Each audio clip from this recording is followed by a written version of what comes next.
Bom dia, amados. Me desculpe esse jeito, mas eu precisava realmente assim gravar esse vídeo assim nesse momento, sabe? Eu ia gravar mais tarde, sei lá, arrumar o cabelo e tal, mas eu pensei, isso tudo é besteira.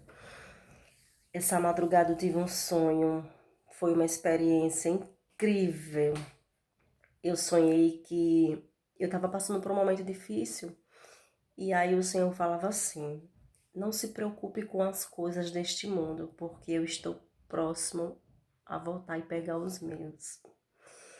E era como se ele falasse, não com palavras, mas era como se os escolhidos dele sentissem que tinha como se fosse um local marcado para, sabe, para essa volta, para esse encontro. E aí tava eu e uma amiga, eu não consigo recordar quem era essa pessoa, não lembro de jeito nenhum. E nós íamos para uma casa para resolver alguma coisa. E na volta, né, no caminho para esse encontro, a gente encontrava assim alguns homens em uma fila para consertar carro, bicicleta, né, transporte. E nós chegávamos para um rapaz que estava com uma bicicleta e a gente falava assim para ele: jovem, não se preocupe não com as coisas deste mundo. Jesus está perto. Ele está voltando.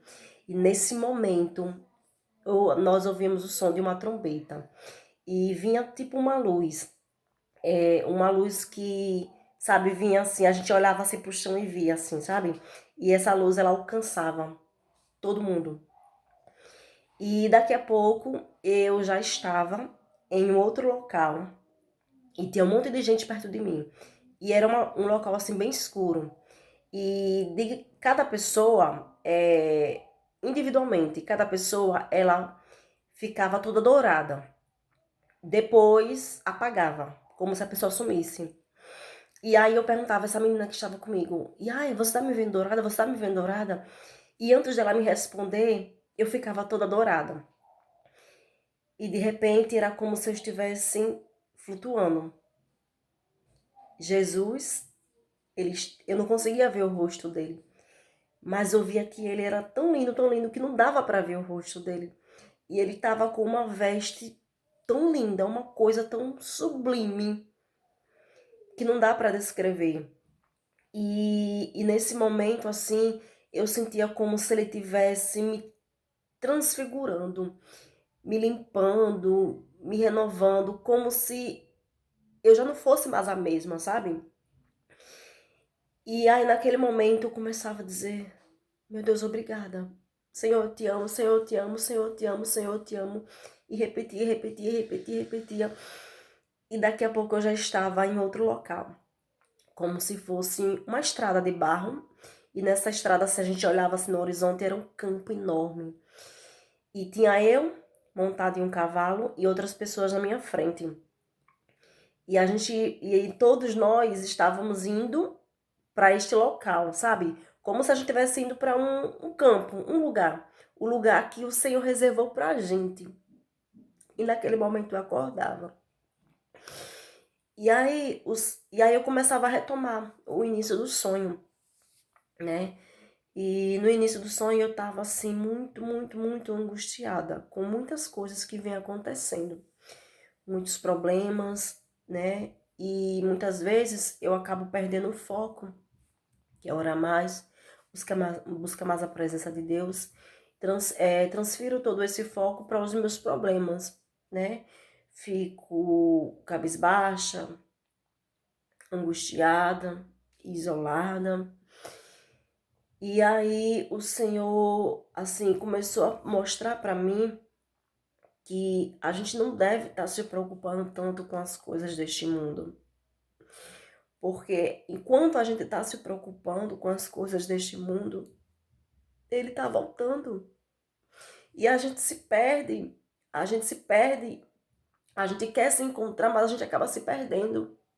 E deixando que outras pessoas se percam também. Porque quando a gente se isola, quando a gente foca só em nós, a gente acaba esquecendo que tem outras vidas que precisam muito da gente. Precisam de uma palavra, de um consolo, sabe? Tem muitas pessoas que me magoam muito, assim, e na maioria das vezes sem explicação. Eu não tô me colocando como refém, não é isso, porque, sabe, vou dar um exemplo. Tá acontecendo ali uma discussão, uma briga em que ambos falam alguma coisa que machuca o outro. Não algo específico, um palavrão, não, mas assim, alguma palavra, algum gesto que meio que machuque. E aí, de repente, aquela pessoa me magoa de um jeito assim, que eu não consigo entender o porquê. E aí eu fico aguardando me perdoe. Mas aí essa pessoa vai embora. E você fica. Porque às vezes é tão fácil você curar uma ferida, você só precisa de um pedido de perdão, só isso. Às vezes não é nem necessário uma explicação de o porquê aquela pessoa fez isso. Um pedido de perdão já é o suficiente. E aquilo vai acumulando feridas dentro da gente. Vai acumulando, vai acumulando. Quando você vai ver, você tá totalmente quebrado por dentro. Eu tô falando de mim, mas eu sei que muita gente se sente dessa forma. Você se preocupa demais, com o que as pessoas pensam, acham de você. Porque as pessoas, elas acabam levando sempre um pedacinho da gente nesse processo, né? E Deus, ele quer curar. Ele quer transformar tudo em nós. Só que a gente precisa dar lugar, sabe?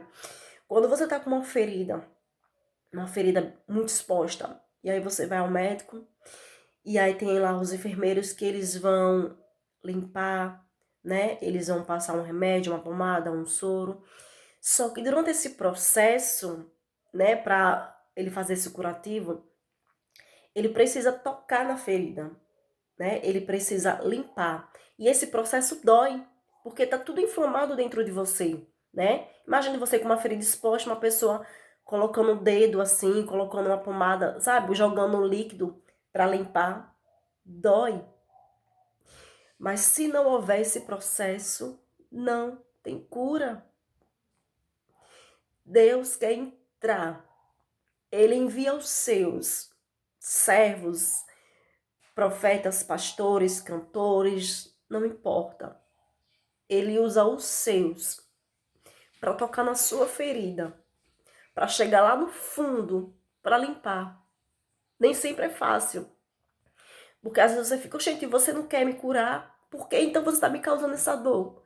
Mas a dor faz parte do processo. Como vai haver a cura se não houver a dor? Tem alguma lógica você ser curado se você não tem enfermidade, se você não tem doença? Para você ser curado é preciso que você sinta alguma coisa, é preciso que você tenha alguma doença. E nesse processo é muito difícil, você tem que ser forte. Você tem que estar disposto a enfrentar, a passar pelos riscos. Deixe o Senhor agir. Deixe Ele tocar lá no fundo. Deixe Ele te curar. Ele vai estancar, sim, toda essa dor, toda essa angústia, toda essa preocupação, todo esse medo.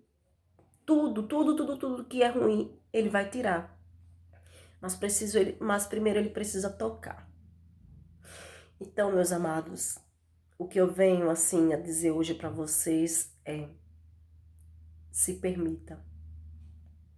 Porque assim como nesse sonho, no dia da volta dele, as pessoas estavam preocupadas com coisas materiais, com bens, sabe? Mas mesmo assim ele voltou, porque ele tem um relógio, ele tá dando tempo, mas ele precisa voltar. Ele não pode adiar isso por toda a eternidade, ele precisa voltar e pegar os seus. Você é quem vai escolher se você quer ir com ele ou não. Mas se você quer ir com ele, você precisa tomar uma atitude, você precisa tomar uma decisão, você precisa mudar. Não dá para continuar do jeito que está, porque ele vai voltar. O noivo vai voltar e a noiva precisa estar pronta. Não faça como aquelas 10 virgens. Tinham 5 tolas e 5 prudentes. As 5 tolas ficaram. Esteja preparado. Você às vezes adia, amanhã, amanhã. Mas e se amanhã não chegar? Se o seu dia for hoje, agora? Se você de repente não tiver uma oportunidade, naqueles últimos segundos, se arrepender de todo o seu coração, você vai ter perdido tudo. E é tão maravilhoso você saber que o Senhor te escolheu e que você vai morar junto com Ele. O que eu senti é inexplicável. É algo assim tão profundo, tão íntimo. Tá doendo? Tá. Tá machucado? Tá sim. Mas vai passar. Vai passar. Não se preocupe com as coisas deste mundo, porque vai passar. Ele vai vir e buscar os seus. Vamos morar no lar junto com ele. Vamos voltar para casa. Tem coisa melhor do que isso? Vale a pena deixar de viver por toda a eternidade com nosso Deus por causa de intrigas, por causa de dinheiro, de fama, de poder, de mulheres, de homens, de prostituição, de relacionamentos? Vale a pena? Não vale, gente. Hoje é o dia. Você pode achar, que besteira, não, eu tenho muito tempo, eu sou jovem. Não, gente, não é assim que funciona. Jesus está alertando. Acorda quem quer. Mas a mensagem está sendo pregada, está sendo encaminhada para todo o canto deste mundo. Você está com a escolha em suas mãos. Decida.